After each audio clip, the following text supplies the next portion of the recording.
Well, my wife was just left the district attorney's office with the FBI, and she passed her lie detector test, and then they told her to hurry down to the command center because they just got a tip, so we're freaking out right now. Hello and welcome to True Crime Rocket Science, the most authentic voice in true crime. In this episode, we're going to deal with some of the statements that Candus has made again, but this time through a third party. And her name is Alison Harris, and Alison Harris is the mother of Macbeth, the 15-year-old teenager that was with Summer Wells and Candus on the 15th of June, the last day that she was seen. What I'm going to do in this episode is highlight the 8 insights, the 8 important points that came through from the live done yesterday on the Unmasked channel, and I will put a link to that in the description. A really good episode, very good live with the mother of Macbeth, Alison Harris, as well as a friend of hers, Leslie. In fact, there was sometimes incredible revelations from Leslie, who was a co-worker of Alison, coming through, and then there was also something that came through almost at the same time, more on Don's side of the family on the Plunder channel. I'll put links to those in the description. I assume many of you have seen that anyway. But the point of this episode is really to highlight the main points from that live stream, from the statements that Alison made regarding this particular case. If you haven't subscribed to the channel, please do. You can click on the light blue icon on the bottom right, like, share, leave a comment. Thank you to the 200 or 300 of you who've subscribed since the last video. And let's get started. Now, as we go through this episode, I want you to remember the words that Donald said on camera on the 23rd of June, right? I'm going to play them for you again just to reiterate what we are dealing with here. Well, my wife was just left the district attorney's office with the FBI, and she passed her lie detector test, and then they told her to hurry down to the command center because they just got a tip, so we're freaking out right now. Do you believe him when he says Candus has gone back to the command center? She's actually gone to speak to the district attorney because she's passed the lie detector test. Do you think that that is true? So now we're going to go into some of the statements made by Alison, and it was actually quite amusing to watch some of it. So there was some early 4th of July fireworks going off, and to everyone in America, happy 4th of July for tomorrow. Maybe some of you are celebrating tonight as well. So enjoy that. It's often a very pleasant time of the year. It's summer. But going into some of the statements that Alison made, for me, the one that stood out the most and is perhaps one of the biggest red flags is the contempt for her sister, right? So I've sort of identified that as the number one insight from that discussion. And what Alison said was that there was, and bear in mind, we've got to bear in mind that this is second-hand or third-hand information. So it is something that we are getting from Alison. So it's her version of events, and she does seem to have a bit of a bone to pick with Candus. I think they've been estranged for months. So one's got to bear that in mind. But having said that, I think quite a lot of what Alison said is reliable. I think we've got to be open-minded to think, well, some of it could be reliable and some of it may be unintentionally not completely reliable, or she may have made a few errors or whatever. But if she's correct in this particular area, so what it is about is that there was a incident where I think the family were intoxicated, and I don't know the exact details, but Candus's mother, who's also the mother of Rose, the woman who disappeared in 2009, and Candus's sister. So Candus's mother was, I think, talking about Rose and upset about her, and I'm not sure whether it was her birthday or it was some particular event, but apparently Candus was quite intoxicated and said very explicitly, she's dead, forget about her, she's dead. And I think Alison thought, well, how do you know? But I think the bottom line to draw from that is, if that's true, then you get a sense of merciless contempt for her sister. And whenever you see something like that, sort of very strong contempt for another person in the context of true crime, you've got to be very, very careful, because contempt is something that is often unusual, and it can be a serious red flag. In the Amanda Knox case, everyone at the police station was sort of saying, I wonder what happened to Meredith. And someone said, well, I hope she didn't suffer. And then Amanda said, of course she suffered. Her neck was, and then she used an expletive. I'm not going to repeat that here, but those who know that case know about the contempt in that particular statement. You've got to be very careful when you hear things like that. The second thing, and this is not necessarily the second most important, it's just something that I highlighted, is what is difficult for us to fathom in this particular case is, who has got an unusual level of dysfunction? Where are their red flags? And the answer is, there are red flags everywhere. There's dysfunction everywhere. There is substance abuse everywhere. There's neglect everywhere. There's struggle and poverty everywhere. And so, often in other cases, for example, the John Benet Ramsey case, the Madeleine McCann case, even to some extent the Chris Watts case, you want to find the thing that is off, the thing that is kind of rotten, the thing that is dysfunctional. And so, often they portray this fairy tale scenario, and then somewhere hidden away is something that is dysfunctional, and that tends to be the giveaway, right? Whereas in this case, everything's dysfunctional. So how on earth do you begin your investigation? How on earth do you start picking up the breadcrumbs and finding your way when it's this murk of dysfunction? And the answer is, well, it's the same thing. You've got to find your way to the not the excessive use of substances, because there is already an excessive use of substances, but the extreme use of it, right? So let me say that again. Once again, you're trying to find dysfunction, also substance abuse, and because it's so widespread, you want to look beyond the malaise, not to just the excessive use of it, but where it is an extreme use of it.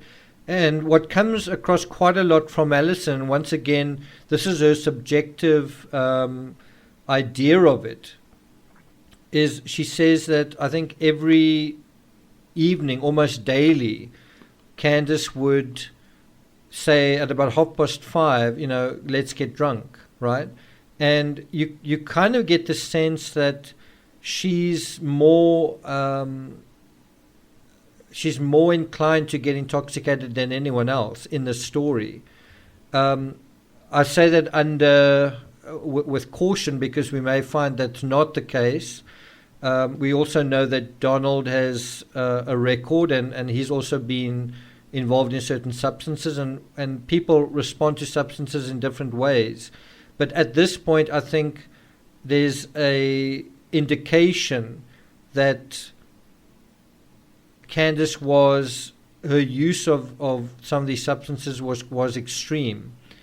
And I think that also opens up another question, which is when Macbeth was in the vehicle alone with Summer. I think they were I think the mother so Candus and her mother went into a grocery store. I think it's called Priceless. I'm not quite sure, but it starts with a P, leaving Macbeth and Summer alone in the vehicle. Now, the question is, when that happened, did something happen? Was a substance, did Macbeth give Summer a substance? Or did somebody else give Summer a substance? And what was that substance? Could it have been alcohol? Could it have been some kind of opioid? Could it have been some kind of strong medication? Could it have been a combination of these? Right? Then the third point that I think is quite important is infidelity. Again, we're not thinking about, was there a single incident of it, but was there infidelity to kind of an extreme point, right? And I think in this respect, what Alison said was quite interesting, is that I think Donald went away. Donald was in Utah, and I think he was arrested, but for whatever reason he was not at home, and he was out of state. And while he was away, it appears as though Candus moved somebody in. Now, I don't know if I understood this part correctly. It sounded like there's a guy called Jose, and that Jose was originally Alison's boyfriend. I'm not sure if I misunderstood that part. But then Candus stole him away and then moved him in with them. I'm not sure if I've understood that part correctly, and if that is what caused the falling out between them. But the issue is that there seems to be a real sort of something is going on with infidelity with Candus, and that was something that I have been pondering. I don't know if I mentioned it in a previous live. What is the true state of the Wells marriage? Given that Candus refers to herself as Candace Bly, what is actually going on in their marriage? Are they happily married? Why are they still together if they're not happily married? What is going on? Is Candus sort of there because of the children? Is Candus there because of the money that she's getting from Donald? Is there some other hold that the one has over the other? We just don't know. So in terms of this infidelity, Alison made a couple of statements that makes it sound as though Candus has been unfaithful, not just on one occasion, but on several. And you've got to listen to what Alison says to get the true gist of it. But my impression is that is definitely a factor, and perhaps more a factor with Candus than with Donald. That could be a wrong assumption. Could be that Alison's jealous of Candus or upset with Candus, and it's two women that are not happy with one another, and so it's I don't know whether it's the pot calling the kettle black or it's a case that Candus is really sort of out of control. But if one looks at Candus and gets a sense of what's going on in that house, there is a sense that of recklessness, not only in terms of parenting, but perhaps in other ways as well, even self-care, right? Then we go to the fourth point. Again, these aren't necessarily in any particular order, although I do think the first point is perhaps the most important. But the fourth point is this, the assertion that Alison makes that Donald uses the church as a crutch. I'm not sure if Leslie said the same thing as well. By the way, Leslie is a co-worker of Alison's. Leslie was also on that live on Unmasked, and also Leslie regards herself sort of as the aunt of the family in terms of the Alison's children. And she's not their aunt, but they sort of regard her that way. And she says that sometimes Macbeth will go to her and confide with her in things that he may not necessarily tell his own mother.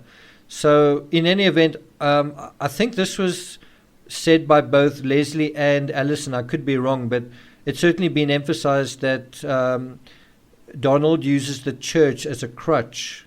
And I think what that means is that Donald basically tries to make him sound like a good guy and a faithful guy and a God-fearing guy when he's anything but. That's the impression I get from these statements. On Plunder, on that video, someone who's had their own experience of Donald, again, these are sort of second-hand.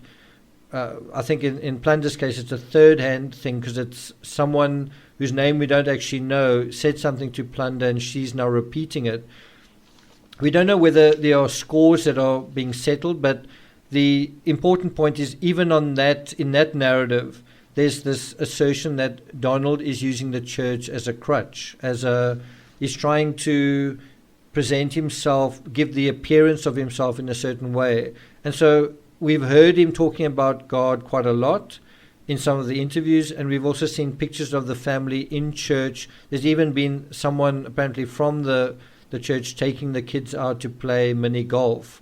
And there have been some questions about how genuine that friendship is and how well they really know one another.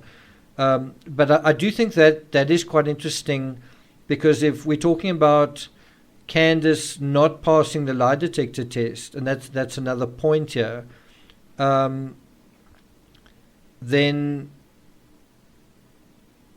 the other side to that is Donald's honesty. And Donald, why are you needing to use the church in the first place? And I think I provided this clip in a previous episode. I think it was the one previous to this one, where someone said, do you know anyone who could be capable of taking Summer, right? So the whole thing was that they firmly believe an abduction has taken place. And so the reporter asked him, do you know anyone who might do this? And you can imagine in a situation where someone has criminals as friends, or is a criminal himself and knows a lot of people in prison and knows people who've been released from prison, well, they should know a lot of people that could potentially qualify. But instead of saying that, he says, no, he associates with Christians and, church folk. And I think Candus somewhere also said that her best friend, Summer's best friend, was a girl called Robin from the church. So, I think the church is being used to whitewash kind of, some dirt. Does that make sense? So something else that came across was that Candus is jealous of Summer. I can't remember who said this. I think it was Alison, just saying that Candus is jealous of the attention that Summer has been getting from Don, and that, Donald favored Summer. That she was like the apple of his eye, and, they had this special relationship. There's possibly a dark side to that. Again, if you listen to Plunder's video, it's difficult to know for sure, but I suppose if we could find Summer, if we could find her, then that aspect could definitely be definitely established one way or the other. But I do think that is quite interesting. If Candus was jealous of Summer, then you get the sense that she wasn't happily married with Donald, that she wasn't feeling like she was getting attention from him, and that's why she was straying, right? Then the sixth point, which I thought was an incredible point, because I've got a lot of pushback from the video where I said, 5 reasons why this wasn't an abduction. My number one reason was, well, there's no evidence of a break-in, right? And I showed a picture of the basement door, and a lot of people said, you don't know what you're talking about. No one locks doors in that part of the world, and so it's nonsense. And so that actually came up with Alison, where she said, I think the question she was asked was, what contradictions are you the most? Now, I think she's. I can't quite remember what the question was, but the question was, do you believe Candus? And then she responded no, because, and she immediately went to this point of, because she said the door was locked, the basement door was locked. Candus said the basement door was locked, whereas Don said the door was unlocked.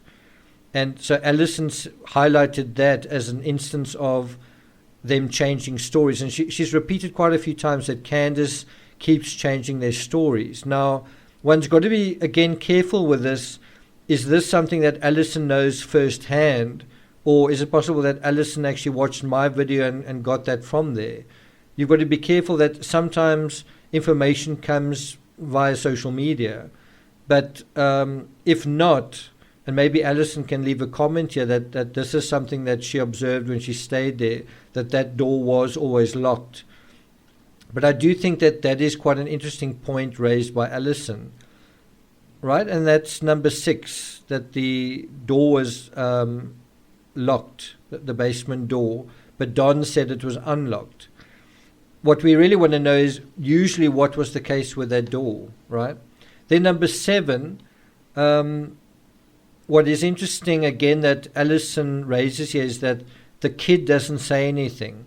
So, when she watched those original videos of Don giving interviews, she's looking at, what looks out of the ordinary to her.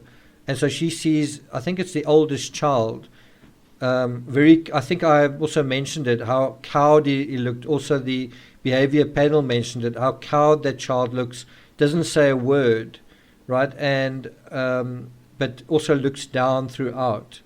And I think if you, someone who knows the family, you probably know what that child is like normally, how talkative, perhaps cheeky the child is, and then now it's not saying anything. And so those dynamics are quite important. And what do those children know, right? And that brings us to the 8th and final point, and this I think is probably the second most important insight I got from that live, which is where Alison said they're not showing emotion. So again, it was, are there any red flags that stand out to you? And Alison said, when she watched them on camera, specifically Candus, she was shocked that they were showing so little emotion. She also described her as high as a kite, right? Now, why this is important is somebody who knows Candus, somebody who's known her for months and months and even, more than a year, is going to have a sense of a baseline. Somebody who knows her is going to know what she looks like when she's on drugs or high or intoxicated in some way, right? And they're also going to know what their normal baseline is like.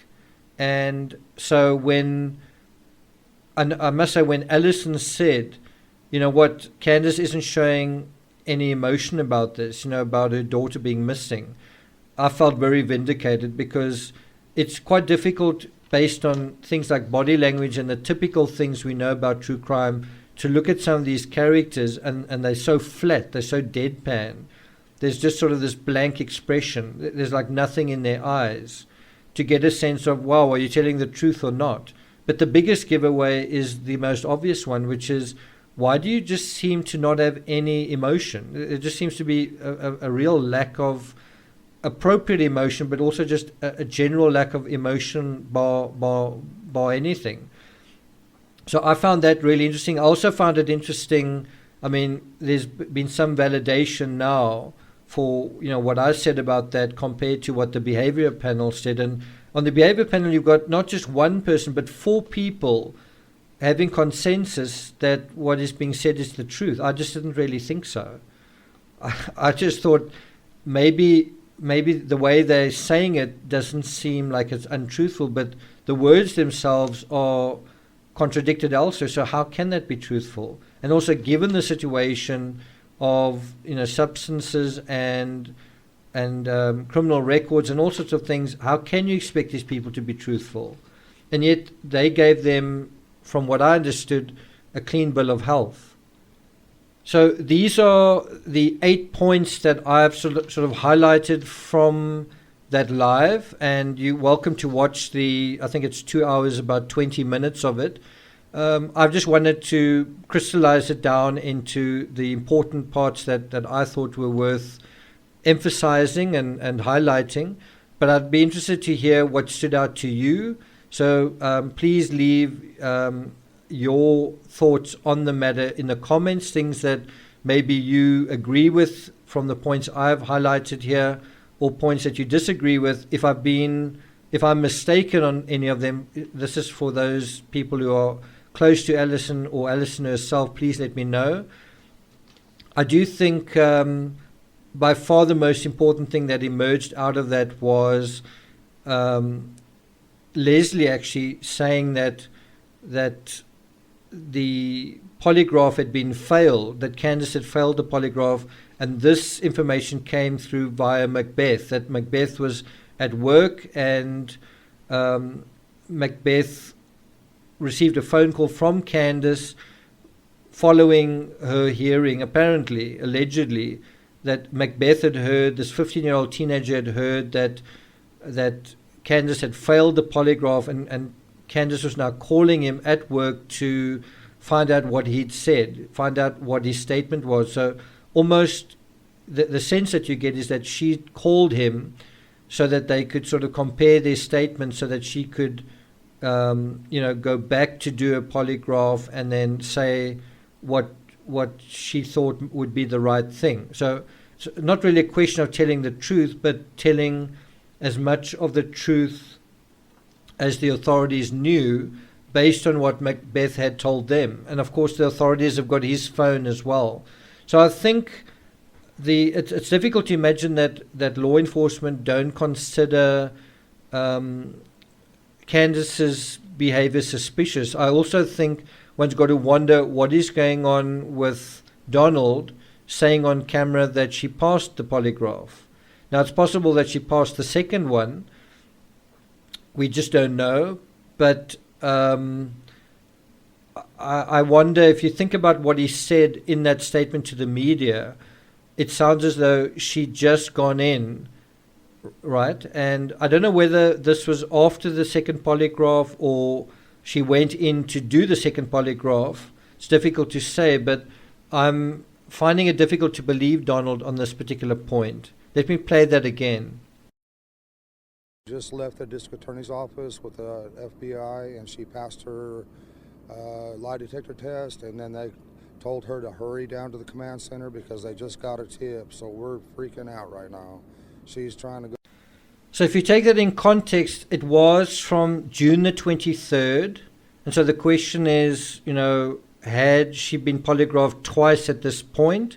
The impression I get is that she'd just gone back for the second polygraph. And so it would be interesting to hear from Alison or from Macbeth what day Candus called. It would be interesting to hear that. But it sounds like from this that he's saying, she's passed the polygraph, right? And I think he's trying to do rumor control.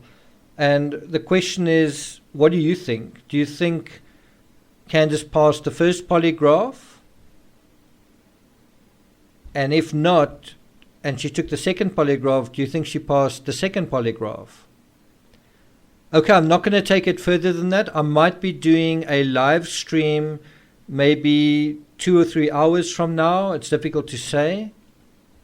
Right now it's 11 o'clock at night where I am, and it's 5 o'clock Eastern Standard Time in the States. So let's say tentatively 7 o'clock Eastern Standard Time, right? Would that suit you guys? 7 o'clock or 8 o'clock? Well, leave your answer in the comments.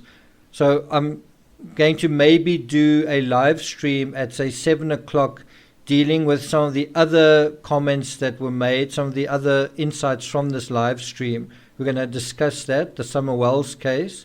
And then just for those interested in the books that I've written, my 101st book has just been published called Neverest 4, dealing with the 1996 Everest disaster.